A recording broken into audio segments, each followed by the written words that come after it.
Digital अहिल्यानगरच्या हाती आलेली एक मोठी बातमी। टिळक रोडवरील एका नामांकित हॉटेलवर अर्ध्या रात्री पोलिसांचा छापा। छाप्यादरम्यान नामांकित पक्षाचे राजकीय पदाधिकारी आले आढळून। निवडणुकीची धामधूम सुरू झाली आणि शहरातील वातावरण ढवळून निघाले। त्यातच कोतवाली पोलिसांनी टिळक रोडवरील एका नामांकित हॉटेलवर रात्री 1:30 वाजण्याच्या सुमारास मिळालेल्या माहितीवरून छापा टाकला। टिळक रोड परिसरात त्यामुळे एकच खळबळ उडाली। या नामांकित हॉटेलमध्ये काहीतरी गैरकृत्य सुरू असल्याची माहिती कोतवाली पोलिसांना मिळाली आणि त्यानंतर कोतवाली पोलिसांनी मोठ्या फौजफाट्यासह घटनास्थळी दाखल झाले। या कारवाईत पोलिसांनी नेमकी काय कारवाई केली, कुणास ताब्यात घेतले याबाबत पोलिसांनी मौन पाळले आहे। यापूर्वीही या हॉटेलमध्ये 2-3 वेळा रेड पडल्याची माहिती समोर आली।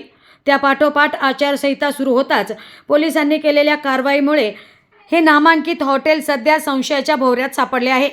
काल अर्ध्या रात्री पडलेल्या छाप्यादरम्यान तेथे एका राजकीय पक्षाचे नामांकित पदाधिकारी आढळून आले।